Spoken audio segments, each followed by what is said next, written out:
Bonjour. Alors aujourd'hui, on part faire un petit tour. On va faire un petit tour. Écoute, on est fin juin 2022, la date aura son importance. Et on va faire un petit tour dans un point névralgique de notre presqu'île de Cotentin en Normandie. La capitale de la recharge contentinoise. La capitale de la recharge. Voilà, à tout de suite, c'est parti, on roule.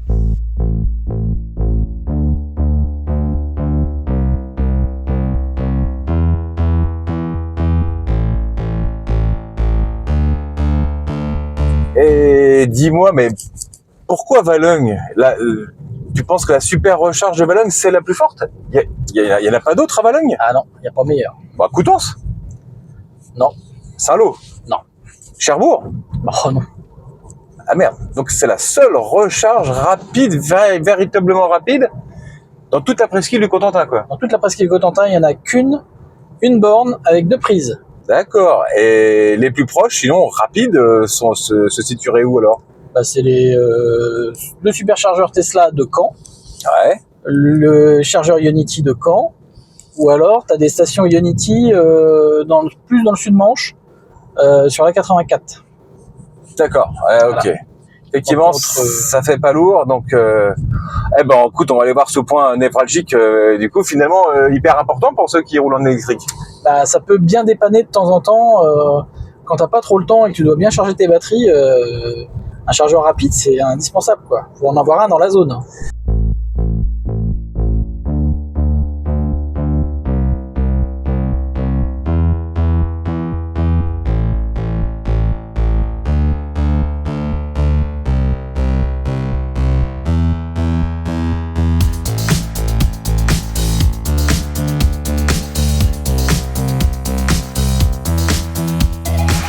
Un petit point quand même sur toutes les recharges qui existent pour les véhicules électriques. Vous avez celle qui est à la maison, votre prise normale, votre 220, prise Choco, donc qui va pouvoir alimenter une batterie d'un véhicule autour de 2,6 kWh, c'est ça à peu près? 2,4 exactement. 2,4. Ouais. En fait, pour cette recharge-là, on va faire attention parce que c'est des prises qui sont fragiles. Donc on va essayer de limiter la charge autour des 10 ampères. Donc voilà, parce qu'en fait la prise pourrait très bien tenir les 2400 watts, les 2,4 kW, mais le problème c'est que sur une grande durée Et plusieurs fois, vous pouvez fatiguer quand même votre prise secteur. Exactement. Il faudra serrer les fils. Serrer, le métal ça bouge avec la chaleur, donc effectivement ça se fait. Mais si vous le faites très très souvent, si c'est une récurrence, non, il faudra passer à une version supérieure qui sera renforcée. Et renforcée, ça fait combien à peu près? Alors sur la Green Up de Legrand, on va pouvoir monter à 14 ampères, donc à 3,4 kW. 3,4. Elle aura son propre disjoncteur différentiel. Donc c'est une bonne alternative. Au moins, elle va supporter les charges longues, les grosses demandes de puissance sur longtemps. Après, sont un peu onéreuses, quoi, ces prises-là. L'installation, c'est quoi? C'est 200 € à peu près de matériel? Ouais, 200 € de matériel, à peu près entre la prise Green Up et puis le disjoncteur différentiel, c'est ça. Plus l'électricien. Bon, il existe des aides aussi là-dessus. Voilà, c'est une version pour commencer à avoir un petit peu plus que la prise Choco. Voilà. C'est cette position-là. C'est surtout pour la sécurité, quoi. Surtout pour la sécurité. Voilà, c'est surtout sécurisant. Après, vous avez aussi, toujours chez vous, au bureau, vous pouvez mettre une 7 kW. Donc là, on est sur des chargeurs un peu plus puissants. Voilà, c'est les chargeurs nomades ou des bornes de monophasé en 32 ampères qui peuvent grimper à 7,4 kW. Vous pouvez aussi monter un peu plus haut, je pense en 11 quand on passe en triphasé. Mais là, ça exige encore des nouveaux frais, parce qu'il y a une expertise de ligne, tout ça, c'est... C'est ça, puis il faut faire venir les 3 phases. Si c'est pas prévu à l'origine dans le logement, faut faire équiper d'un boîtier triphasé. Alors en 16 ampères ou en 32 ampères, en 16 ampères, on va être sur du 11 kW, et en 32, on va être sur du 22 kW. Après, on arrive dans des abonnements beaucoup plus chers. Très cher, ouais, tout à fait. Plus cher.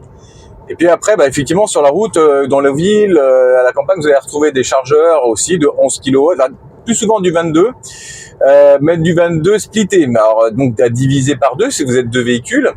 Si vous avez la chance d'avoir une Zoé, par exemple, qui est à 22 kW de chargement, bah c'est cool. Si vous êtes toute seule, vous allez charger à 22. S'il y a une autre Zoé qui se pointe à côté de vous, ou même, bah du coup, vous allez toutes les deux passer à 11. Et puis après, d'autres véhicules, bon, je dirais même quasiment la plupart, sont à 11 kW.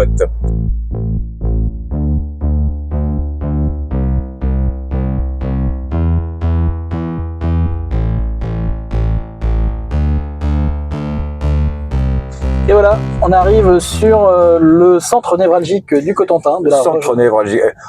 Là, je veux dire, on a presque... Et c'est un... Lidl. Lidl. Eh ben, écoute, bienvenue. Merci Lidl.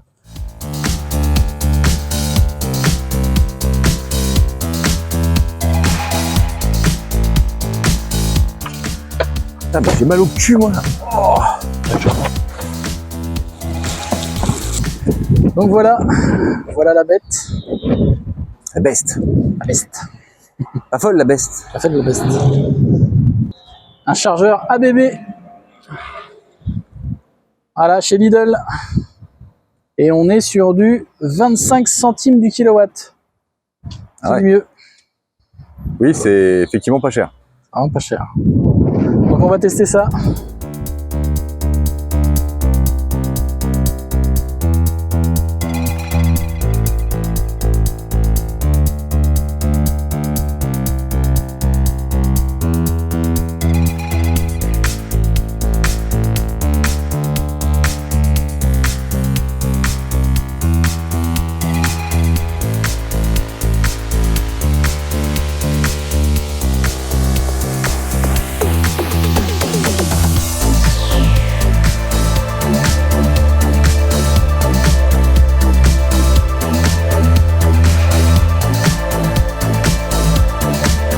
Allez, la charge est partie.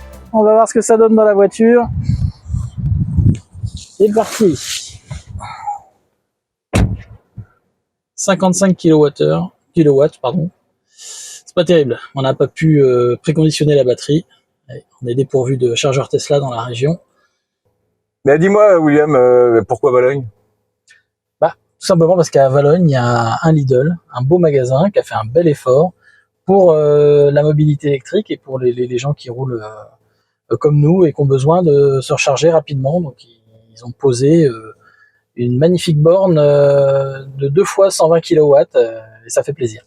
D'accord. Et ouais, mais Valogne c'est bien alors qu'ils aient fait cet effort-là, mais alors du coup, pourquoi on n'en a pas plus? On est sur un axe qui est pas utilisé, j'imagine. Ah bah si, pourtant, hein, ici on est un départ de gare maritime, donc on a énormément d'Anglais, d'Irlandais qui prennent le bateau pour partir, pour rentrer chez eux, qui arrivent potentiellement en voiture électrique et qui auraient peut-être besoin de se recharger, arriver avant de prendre le bateau. Ouais. Et puis on a également une grosse population touristique. Ouais, beaucoup de Parisiens, c'est vrai, qui viennent en vacances dans le coin. Ouais. Énormément d'étrangers également, hein, beaucoup de Belges, beaucoup de Néerlandais. Beaucoup d'entre eux roulent en électrique et la population dans le coin double facilement l'été. Alors dis-moi, William, si ça vient pas de là, c'est tout simplement parce qu'on est une région qui est pas dotée en électricité, tout simplement. On a la centrale de Flamanville, on a l'EPR qui va bientôt sortir, on a Orano avec le plus grand centre de retraitement de déchets. Voilà, en production électrique, on est au top, quoi. Bah ouais, ok, donc ça vient pas de la...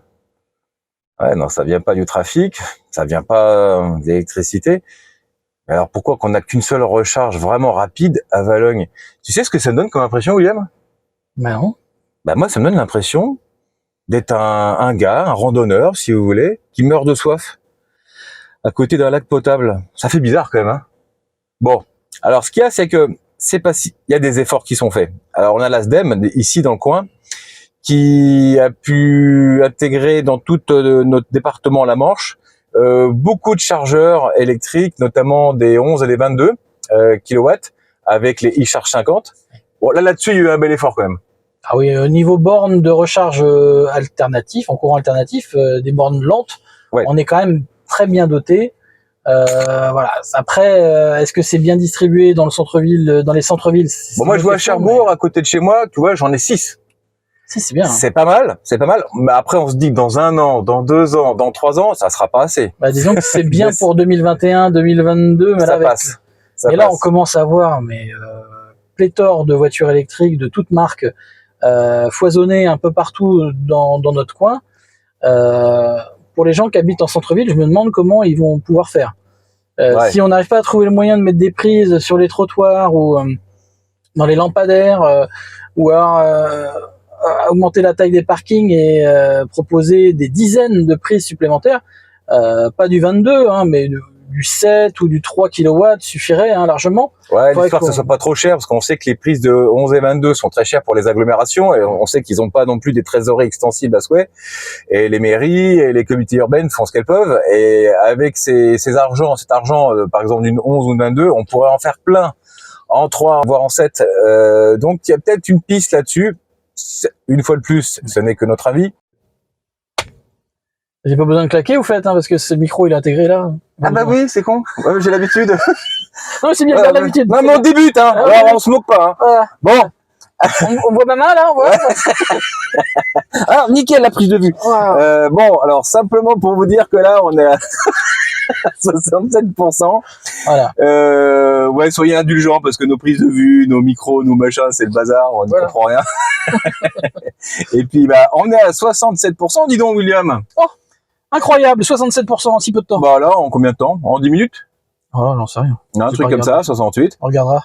Bon, nous, on a faim. Alors, 68%, ça nous suffit amplement. Donc, désormais, on va débrancher, puis bah, je crois qu'on va... Ouais. Mangiare, bah, attends, on va pouvoir couper la charge là, et puis on va sûrement avoir le topo de la charge. Ah, tiens. Attends, j'arrête la charge. Ah non, on n'a rien. Alors, ça vous a plu? Allez, let's go. Ouais, on filme. Une heure? Ah, je suis dehors.